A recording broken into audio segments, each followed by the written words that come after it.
चाहिए। ठीक है, वो नहीं हो रहा है। आपने अपने विषय को रखा। संबित, आपको भी निर्विरोध टाइम मिला और मैं उम्मीद करता हूं कि आप सुप्रिया श्रीनेत को भी निर्विरोध टाइम मिलेगा।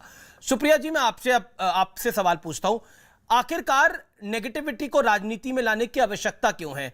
शशि थरूर साहब को ओकेजनली लिखने की क्या आवश्यकता थी? बधाई दे देते। पूरा देश सेलिब्रेट कर रहा है, शशि थरूर साहब इतनी परेशानी में क्यों है?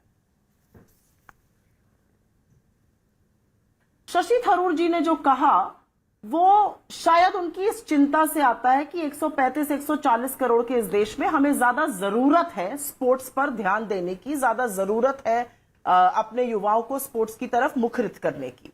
सरकार ने ऐसा करने की कोशिश भी की थी, एटलीस्ट स्लोगन तो दिया था खेलो इंडिया का।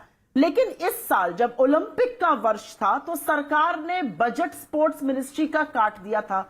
8.5% स्पोर्ट्स मिनिस्ट्री का बजट, 240 करोड़ स्पोर्ट्स मिनिस्ट्री का बजट कट गया था इस साल।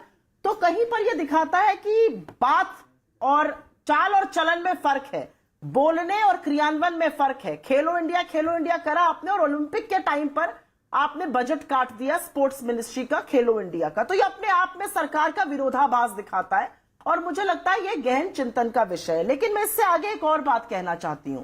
मैं कहना चाहती हूं कि किसी के एक चीज को पिक कर उस पर नुक्ताचीनी करना अगर है तो मैं बहुत ज्यादा आहत हूं, मुझे बहुत गहरा आघात पहुंचा है जब गुलाब कटारिया, जो नेता प्रतिपक्ष है राजस्थान के, खड़े होकर कहते हैं कि राम वहां समुद्र में पड़े होते अगर नाम ना होते। मेरी, आपकी, भाजपा के प्रवक्ता की, किसी की कोई औकात नहीं है भगवान राम को उबारने की।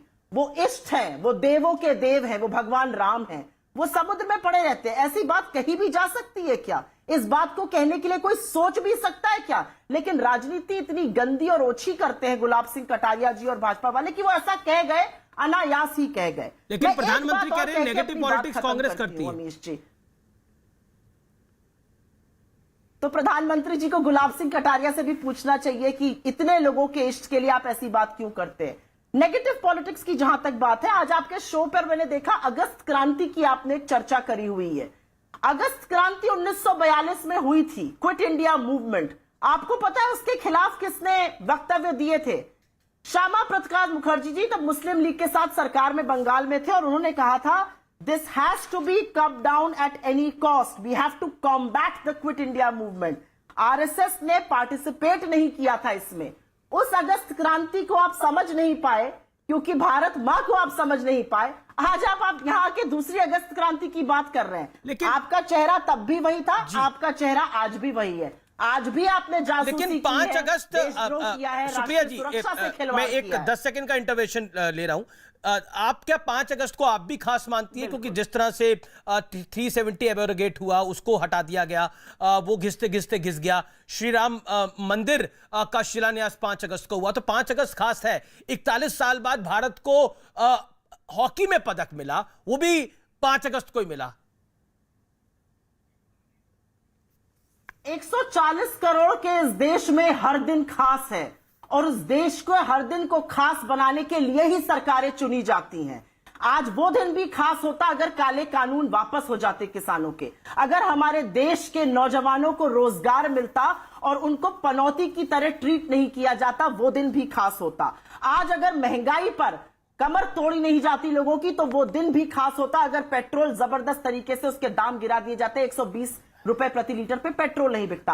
आज दिन ये भी खास होता कि अगर अपना दम और अहंकार एक तरफ सुप्रिया जी कहती हमने गलती की जासूसी करके, हमने राष्ट्रद्रोह किया, हमने खिलवाड़ किया राष्ट्रीय सुरक्षा के साथ। सुप्रीम कोर्ट तो गए आप लोग इसको ले, सुप्रीम कोर्ट तो पीआईआर लगी है, उसको क्या बनाना? सुप्रीम कोर्ट ने जो टिप्पणी करी है वो भी हमारे समक्ष है। आज रविशंकर प्रसाद ने एक प्रेस कॉन्फ्रेंस भी करी बीजेपी हेडक्वार्टर से, जिसने बोला कि सबूत है तो लेकर आइए आप लोग, ये भी कहा। लेकिन संबित पात्रा की टर्न है, क्योंकि आप 4.25 मिनट बोलनी है। संबित पात्रा, अब टाइम लिमिट होगी, 50 सेकंड में अपनी बात रखिए। संबित पात्रा,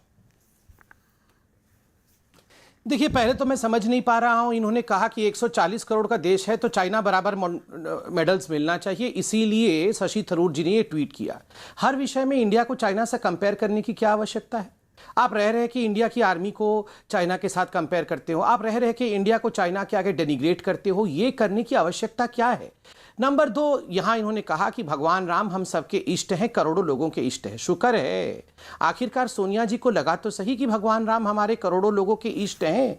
मगर यही सोनिया गांधी थी जिनके कहने पर एफिडेविट दिया गया था सुप्रीम कोर्ट में और कहा गया था भगवान राम डज नॉट एग्जिस्ट, ये तो काल्पनिक है, राम भगवान एग्जिस्ट ही नहीं करते हैं, वो काल्पनिक है, वो है ही नहीं।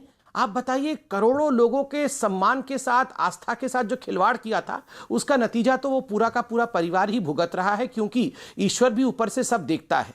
राम मंदिर नहीं बनने देना है। आप इसकी सुनवाई, सुप्रीम कोर्ट में कहा गया था इसकी सुनवाई 19 तक टाल दीजिए, लोकसभा की चुनाव के बाद राम मंदिर की सुनवाई होगी। किसने कहा था? कपिल सिब्बल ने कहा था, ये कांग्रेस पार्टी ने कोशिश की थी।